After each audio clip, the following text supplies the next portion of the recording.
I'm Dana Harper, 31 years old, and the day they read my grandfather's will, my parents laughed like I was the punchline to a joke everyone else was in on.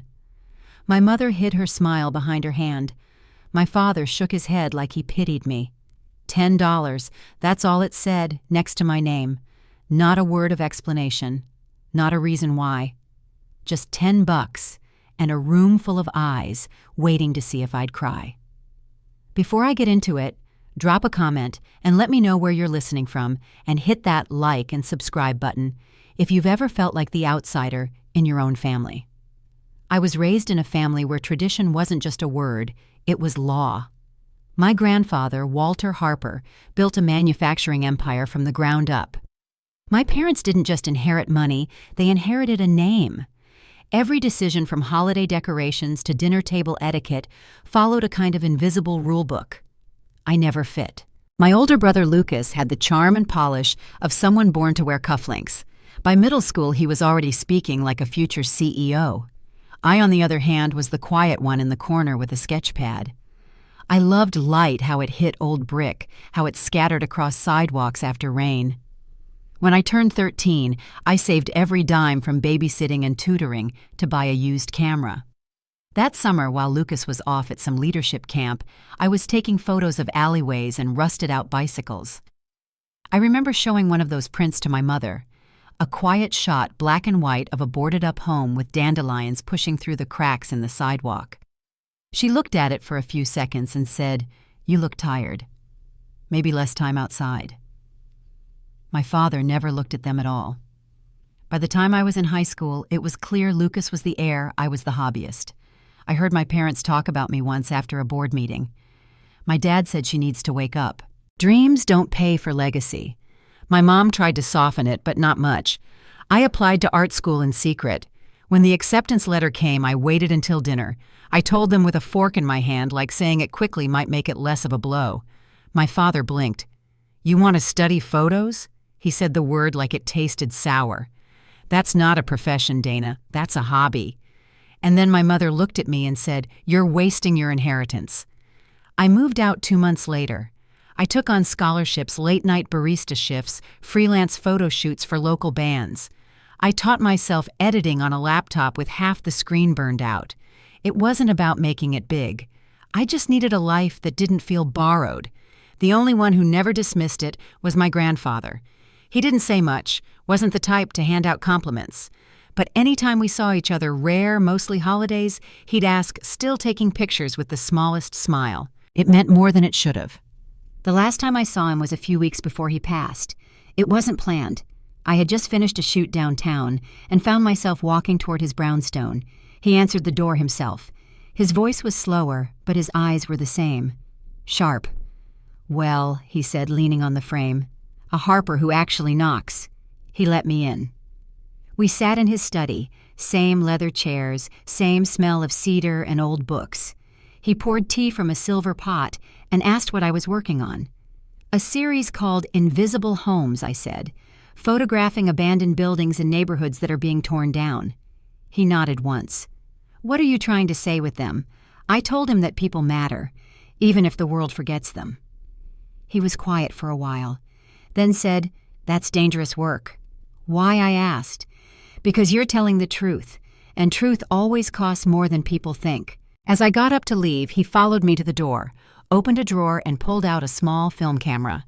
It looked older than me. "This was mine," he said, pressing it into my hands. I didn't know what to say. He looked out the window and said, I stopped. Some dreams don't survive the weight of inheritance. Then he turned back to me. "Don't let them take your eye, Dana.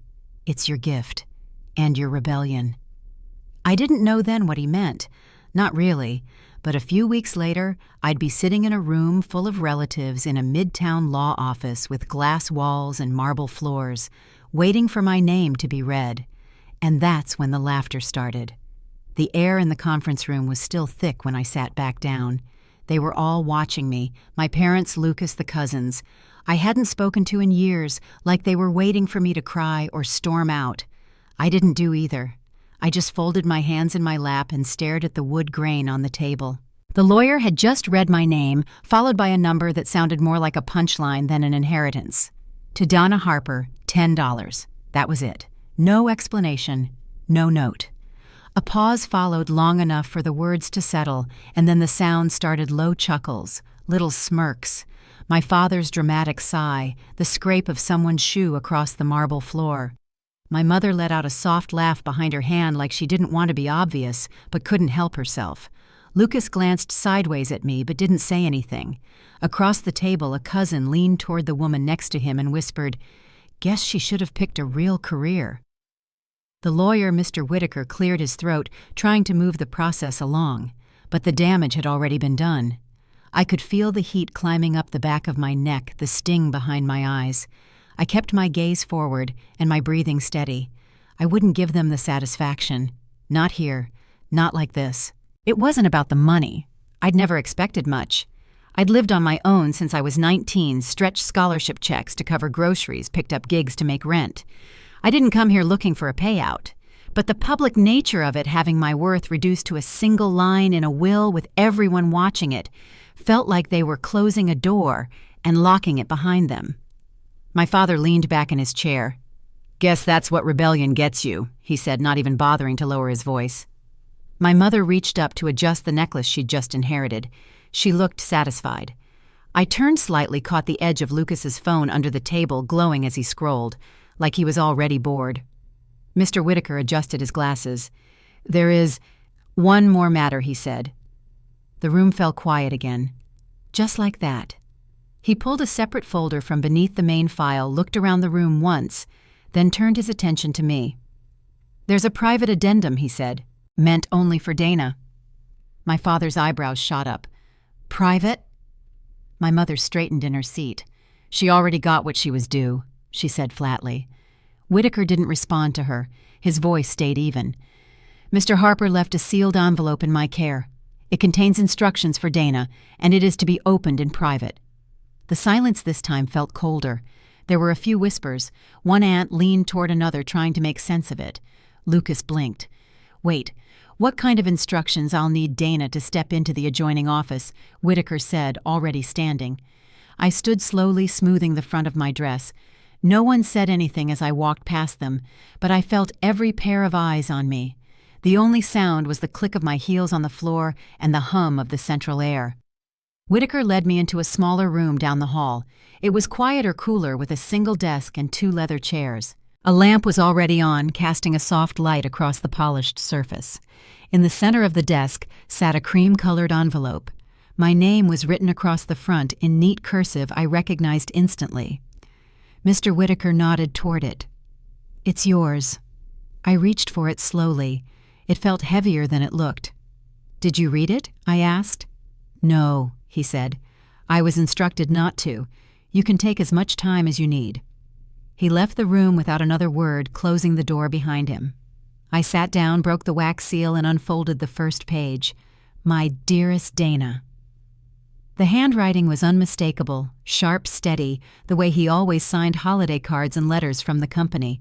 The first paragraph caught me off guard. He apologized, said he knew the $10 would sting, said he needed the others to show their true colors, to reveal who they were when they thought I had no power left. Then he laid out what he had done. The $10 inheritance was just for show, a decoy. He had quietly arranged something else, something far bigger. I kept reading, eyes moving faster across the pages. He had made me the sole beneficiary of the Harper Creative Trust, a philanthropic and investment arm of the family wealth. Along with it came ownership of a private gallery space, a penthouse studio, and 70% control of the trust's assets. It wasn't just property, it was legacy. While the rest of the family fought over vacation homes and jewelry, I had been given the part of the empire no one even knew existed. "They laughed too soon," he wrote. I read that line twice. Then a third time. Attached to the letter were documents, legal ones, notarized and signed. He hadn't just left me a future. He had left me a choice.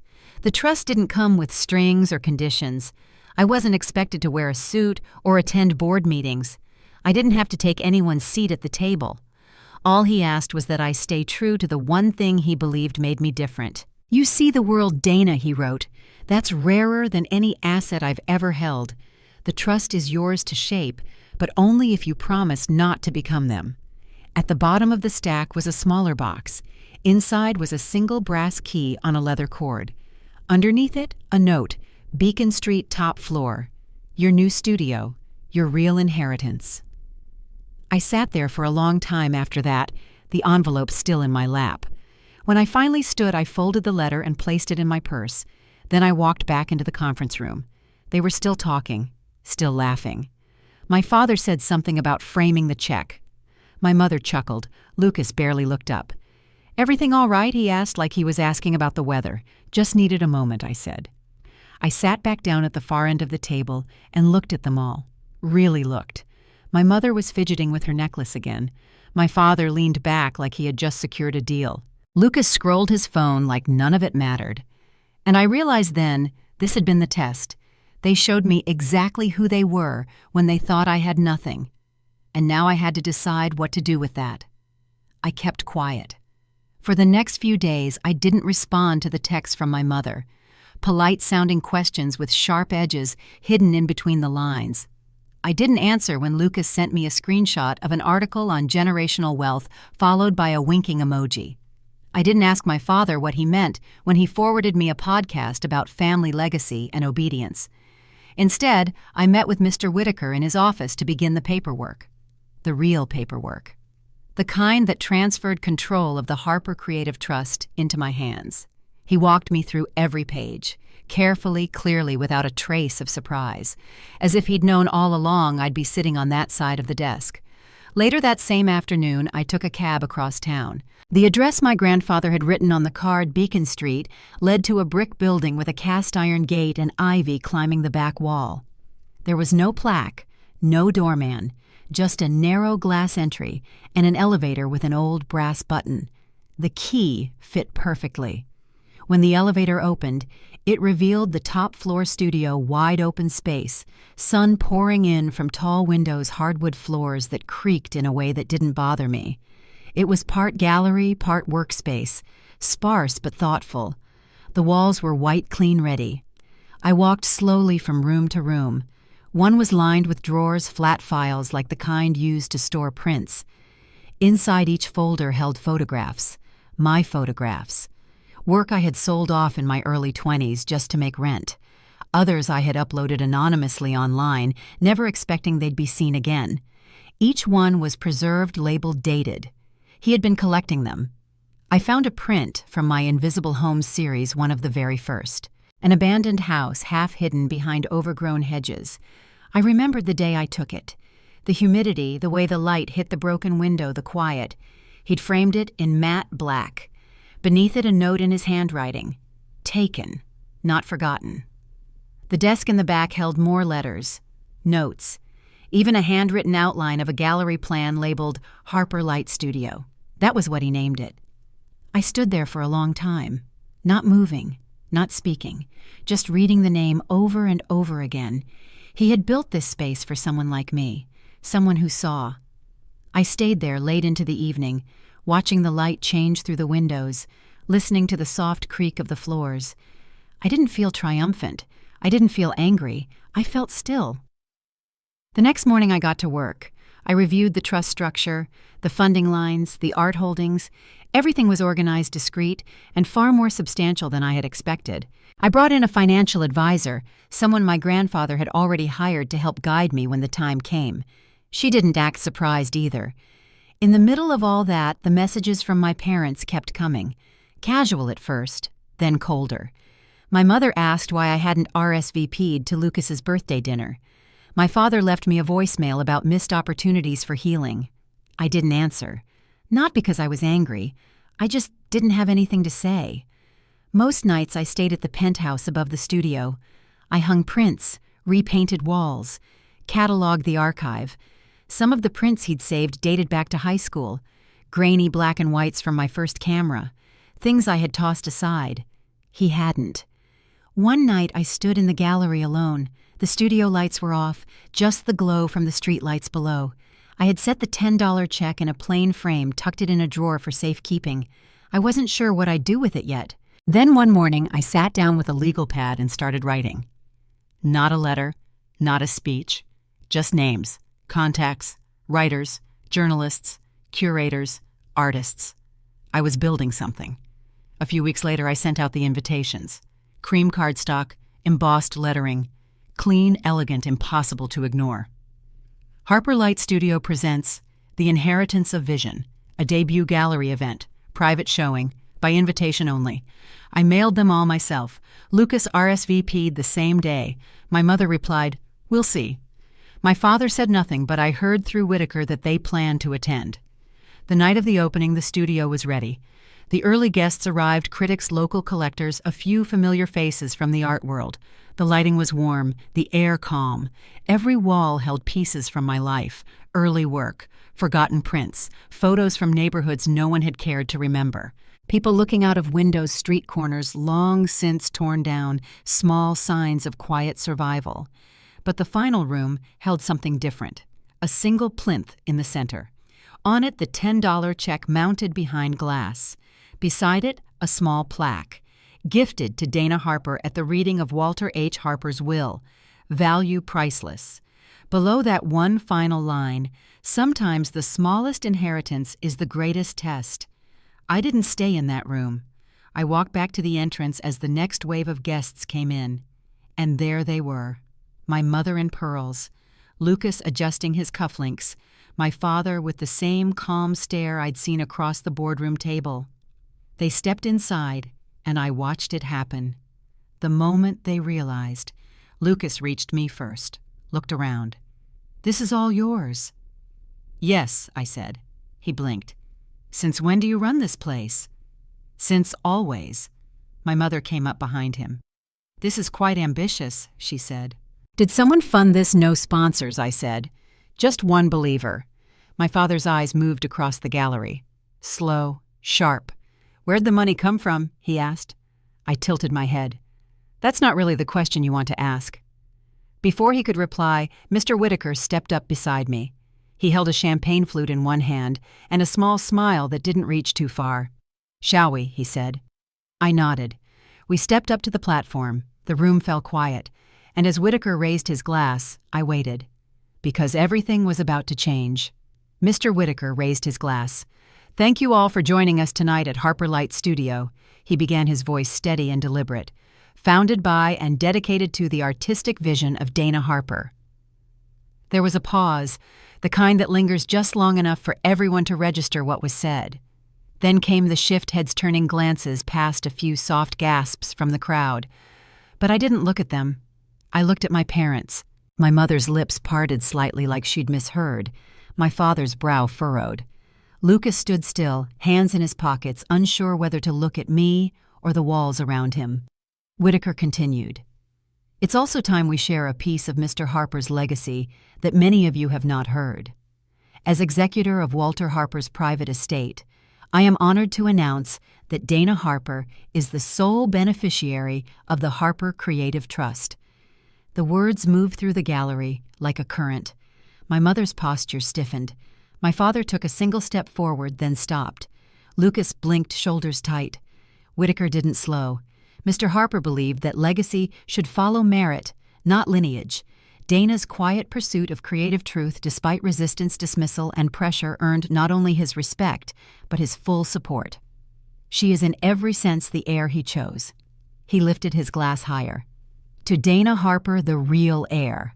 Applause followed, full, sudden, almost too loud for the room. A few cameras clicked. I could feel the spotlight, but I kept my eyes on the three faces that had once defined my world. They didn't clap. I stepped down from the platform and walked toward them. Lucas was the first to speak. "Why didn't you tell us?" "Because you didn't ask," I said quietly. "You never asked what I was building, only why I didn't follow the plan." My mother's voice came next, low and sharp. "We're still your family, Dana." I looked at her, then at my father. "And yet, you laughed, when you thought I was humiliated." Neither of them spoke. My father's eyes moved over the walls, over the photos, then to the crowd behind me. "This was all some plan," he said. "A setup." "No," I said, my voice even. "It was a mirror. You just didn't like what you saw." I left them standing there. I didn't wait for a response. Back near the exhibit center, people were still gathered talking, pointing at the framed check, studying the images like they were clues to something larger. A woman in her 60s approached me, a gallery owner I'd once interned under, but who hadn't remembered my name back then. She smiled, soft and knowing. "He saw you, didn't he?" I nodded once. She reached out, touched my arm gently, and moved on. I stayed until the lights dimmed, until the last guest left, until the gallery was quiet again. Upstairs, I stepped out of my shoes and walked barefoot across the hardwood. The windows framed the city in soft light headlights curling through streets far below. The brass key my grandfather gave me hung from the edge of a dish near the window. The check, the original one still crisp, rested beside a photograph of him. He was looking out the window of a train, hands folded, expression calm. I'd taken it when I was 19. No one else had noticed him sitting there that day. I picked up the photograph, held it in both hands, and stood there for a while. He hadn't left me money to protect me. He'd left it to free me. In the weeks that followed, the studio stayed quiet during the day. I worked through the archive he left behind, cataloged each print, restored the older negatives. But I kept thinking about what came next, about what to build. I didn't want to replicate the Harper name. I didn't want to stand on a stage and prove a point. I wanted something that would last. One morning I made a decision. I converted the second floor into work-live spaces, small open-concept apartments with natural light and enough room for a table, a camera, and a bed. Each one came with its own equipment, materials, and access to the gallery downstairs. I called the program Harper Light Residency. The applications opened quietly, just a single web page and a mailing list. No press release, no announcement. We got over 200 submissions in the first week. The young artists who arrived weren't polished. They didn't come from art school galas or curated portfolios. Some had never shown their work in public. Some hadn't yet called themselves artists at all. But when I watched them work setting up tripods, walking the city, capturing light in ways that reminded me of those early, uncertain days I knew, this was what it was for. This was the shape of the legacy he'd left behind. At the first board meeting of the trust, I wore black jeans, a sweater, and my camera strap across my chest. The other trustees watched me carefully as I laid out a 3-year plan for growth, partnership, and outreach. No one interrupted. The numbers were tight. The strategy was clear. I thanked them for their time, stood up, and walked out before they could speak. Lucas didn't show up again. My parents stopped calling, and that somehow felt like peace. Spring arrived quietly that year. The gallery windows let in softer light, the kind that slid across the floor without making a sound. Most mornings I was up before sunrise, coffee, notebook, camera bag by the door. Routine came without planning. So did the clarity. I knew I had something to build, but I also knew I had something to say. The exhibit had opened a door, but it wasn't finished speaking. Not yet. I wanted to do more than curate prints or host residencies. I wanted to mark the shift, not with noise, with meaning. So I went back to the check. It was still framed from opening night, still resting behind glass in the gallery's final room. I stood in front of it for a long while one afternoon, watching how visitors paused, tilted their heads, whispered to one another without knowing the full story. Then I walked upstairs, took out a clean sheet of paper, and began sketching the layout. Not for a new gallery, for an announcement. I called it The Inheritance of Vision. Not just an exhibit title this time, a campaign, a message, a challenge.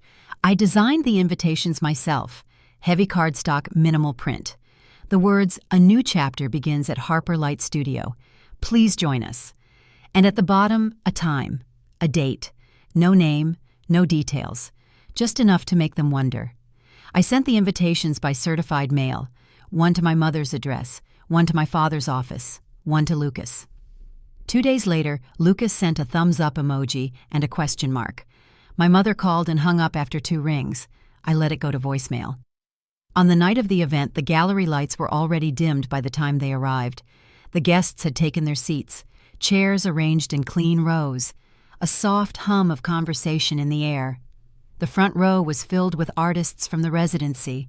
The rest were familiar faces, gallery owners, collectors, critics. My parents walked in just before the start. Lucas followed a few steps behind, phone in hand, eyes scanning the room. They took seats near the back, close enough to see, far enough to act like it wasn't personal. I waited until everyone had settled, then stepped to the front. No microphone, no slideshow, just a simple easel beside me holding the same frame check. I began with a story, not about the trust, not about the money, about the day I took my first photograph. I described the broken camera, the chipped lens, the sidewalk where the light had hit a puddle just right. I spoke of what it felt like to see something no one else noticed and to capture it before it disappeared. The room stayed quiet. I didn't look for their reactions. I spoke of legacy, not in terms of wealth or control, but of vision, of building something from the parts no one else wanted. When I finished, I stepped aside, and one by one the artists from the residency stood, each holding a framed print, each telling the story behind the image they'd created during their time at Harper Light.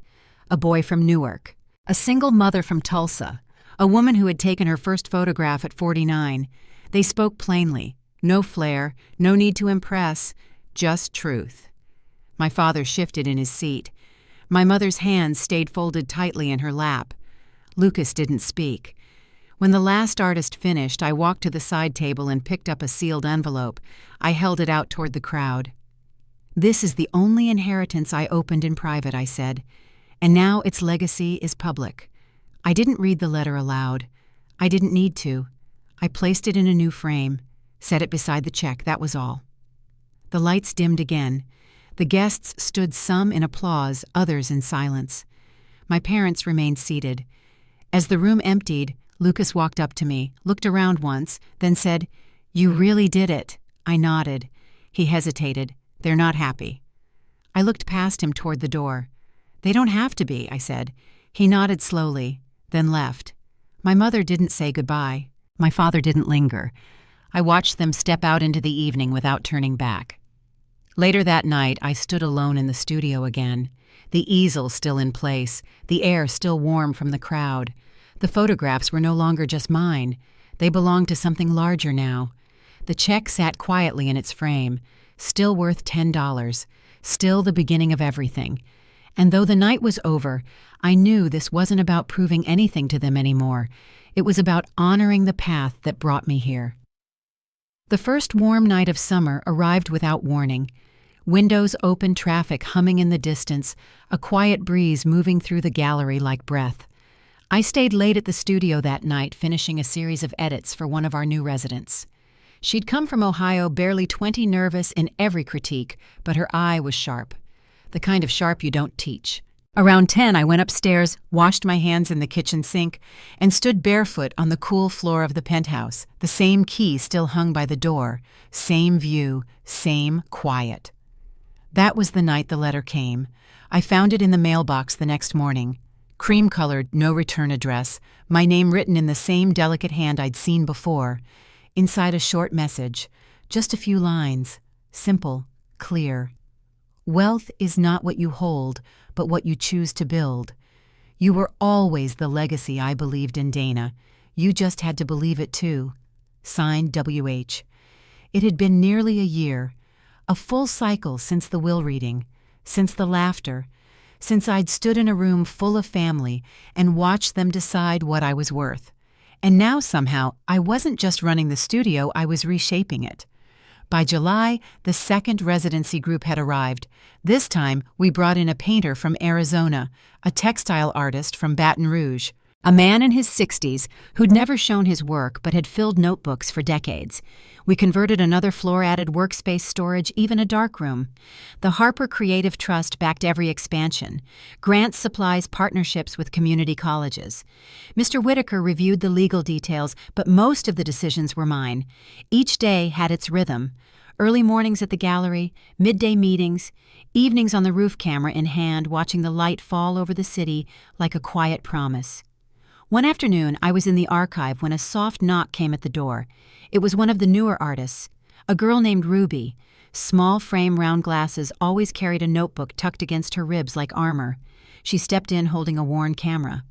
"I wanted to ask something," she said, "if that's okay." I nodded, set my prints aside. She looked down at the strap wrapped around her hand. Do you ever worry people only see the money, not the work? Her voice was steady, but her fingers kept tugging the edge of her sleeve. I paused for a moment, then said, all the time. She looked up. But it only matters if you believe it, I said. If you lead with your work, your voice, the rest follows. She didn't say anything right away, just nodded slow and thoughtful like she was saving the words for later. She left the room without another word. Later that week I saw one of her prints on the drying rack. A single shoe resting under a broken chain-link fence, light caught in the dust behind it. I didn't ask for the story.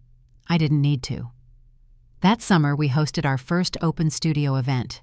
No press, no gallery reps, just neighbors, students, anyone curious enough to walk in from the street.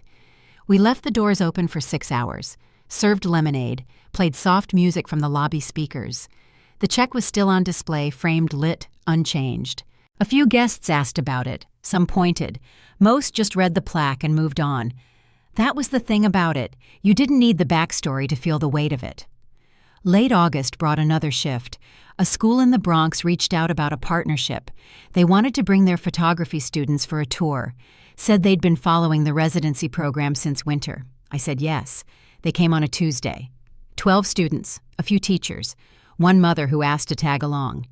They walked the halls like they were stepping through something sacred, touched the walls, asked questions. At the end of the tour, a boy pulled me aside and said, I didn't know this kind of space was allowed. I wrote his words down later that night. The summer ended quietly. The city began to cool. We painted over the old gallery walls, prepped for fall. I found a box tucked deep in the storage room marked only with my initials. Inside a roll of undeveloped film and a note, you'll know when it's time. I left it sealed, not out of fear, out of respect. I didn't need to open it yet. The Trust's annual review was scheduled for late September. Mr. Whitaker sent over the reports, everything in balance, everything in motion, and tucked at the bottom of the final page was a small line, recommended transfer of public announcement materials to official family archive. I sat with that line for a while, then deleted it. Some things weren't meant to be tucked away. The leaves had just started turning when I got the call. It was Mr. Whitaker's assistant, calm, polite, but insistent. Your family has requested a meeting, she said. Which part of the family, I asked. Your parents, she said, and your brother. I asked if this was about the trust or the gallery or something else entirely. There was a pause on the line. They didn't say. We scheduled it for the following Wednesday, afternoon. Neutral ground Whitaker's office, same place where the will had been read nearly a year ago. That morning I walked in early. The receptionist greeted me with a nod. The same heavy glass door, same stone floors. I passed the same hallway where I'd once held a letter shaking in my hands. Mr. Whitaker met me at the door, briefcase in hand. He didn't say much, just offered a seat, then stepped out to bring them in.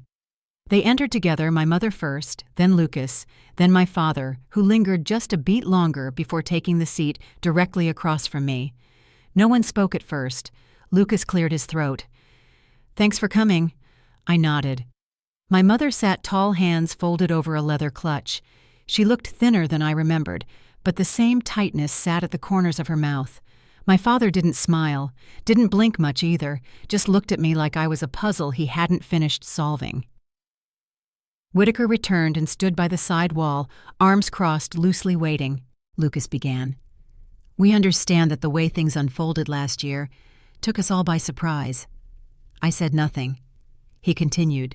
We weren't expecting that level of control to shift, not without discussion. I wasn't given much notice either, I said evenly. My mother leaned forward slightly. Dana, you have to understand your grandfather never spoke of this. Not to us, not to the board. You were always... She trailed off. Different, I offered. She pressed her lips together and didn't answer. My father finally spoke. His voice was low, firm. You're holding assets and decisions that affect our name, our reputation. That studio, your exhibitions, they reflect on all of us. That studio, I said quietly, was built by someone who saw beyond reputation. Lucas held up a hand, trying to steer the tone. Look, no one's here to rehash old arguments. We're just... asking to be part of the conversation, to be brought back into the fold. Whitaker shifted slightly, glanced in my direction. I turned to him. "Is this a legal request?" "No," he said. "No formal petition has been filed." I looked back at my brother. "Then what is this?" My father's eyes sharpened. "It's your chance to do the right thing." I let that sentence sit for a moment, then reached into my bag and pulled out a file. Inside were reports from the last 3 quarters' growth in the trust outreach statistics, from the residency press, from the latest community grant initiative. I slid it across the table. "You wanted to know what I've been building. Here it is." My mother reached for it. Lucas leaned in. My father didn't move. No one spoke as they read. Finally, Lucas closed the folder. "This is impressive." I nodded. He hesitated. "But don't you think it could have been stronger with us involved?" "No," I said.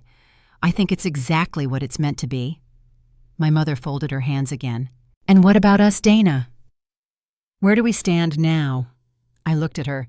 "You stood and laughed when I was humiliated in front of a room full of relatives. You whispered about rebellion and failure. And now you want access to something you didn't believe in until it succeeded." She started to reply, then stopped. I stood. "I don't owe you inclusion. I've already extended the only legacy that matters, one that serves, not just protects." I turned to Whitaker. "Is that all?" He gave a small nod. "For now." Lucas stood next. "We didn't come here to fight. I know," I said. "But you also didn't come here to listen." I walked out without looking back. Outside, the sky was pale and wide. I walked 3 blocks before I realized I hadn't buttoned my coat. I didn't go back. That night, I returned to the studio. The fall exhibit was nearly finished, framed prints lined up along the east wall. The check was still there, still under glass. I sat beside it, turned the small desk lamp on, and opened the envelope I'd found weeks ago, the one marked with my initials. Inside was the roll of film, unused, and beneath it another note in his handwriting. "Use it when you're ready to see with new eyes." I placed it back in the drawer. Not yet, but soon. Fall settled in for good by the time I finally loaded the roll of film. It was early evening, light fading fast outside the gallery windows, a soft hush in the air that made everything feel slower. I had just finished rearranging a set of prints in the west corridor, ones taken by our newest residents, raw, a little uneven, but full of life. I walked upstairs, pulled the camera from its drawer, and slipped in the film my grandfather left. No plan, no shot list, just the key around my neck and a quiet sense that it was time. I walked the streets that night, not far, just the blocks around the studio. I took photos like I used to of shadows on brick walls, of the glow inside corner stores, of people pausing at crosswalks with their faces half turned in thought. No one noticed me, and that felt right. By the time I got back, the city had gone quiet. I developed the negatives myself in the dark room below the gallery, watched each image appear slowly like something remembered. Later, I pinned the prints to a small corkboard in my studio, not for display, just for me. The next day, I framed one. It was a simple shot, an older woman sitting alone on a bench, hands folded, eyes closed. Light caught in her silver hair, the wind lifting the edge of her coat. I hung it in my office just above the window. No caption, no plaque. 2 weeks later, the winter cohort of residents arrived. One of them stopped in the hallway and stared at the photo. "She looks peaceful," he said. "She is," I replied. That December, I sat alone in the gallery on the 1-year anniversary of my grandfather's passing. No crowd, no speech, no curated event. Just a candle by the door and a small bowl of tea lights for whoever chose to come in. Strangers wandered through locals, tourists, students. They moved slowly, quietly. No one asked for explanations. No one needed to. The check was still in its frame, still marked priceless, still telling a story even when no words were spoken. I sat on the bench near the back wall, hands resting in my lap, watching them move through the space he left behind and the one I'd built from it. Somewhere along the way, the need to prove myself had gone quiet. Not gone, just quieter. Because what mattered now wasn't the empire they expected me to inherit. It was the community I'd chosen to create, the space where people came not to perform, but to be seen. And for the first time, I understood something my grandfather must have known all along, that legacy isn't just what you leave behind, it's what you protect in others while you're here. Not every family gives that freely. But when someone believes in you enough to see past the noise, past the titles, the roles, the silence, they give you a kind of freedom that money can't hold. They give you a name you get to define for yourself. Thank you for listening to my story. If you've ever had to carve your own path or reclaim your worth in quiet ways, I hope you know this. Sometimes the smallest gift holds the deepest truth, and the life you build from it is the loudest answer. If this resonated with you, I'd love for you to share your thoughts in the comments, or just say where you're listening from. And if you haven't already, you're welcome to subscribe. I'll be here sharing more stories, one truth at a time.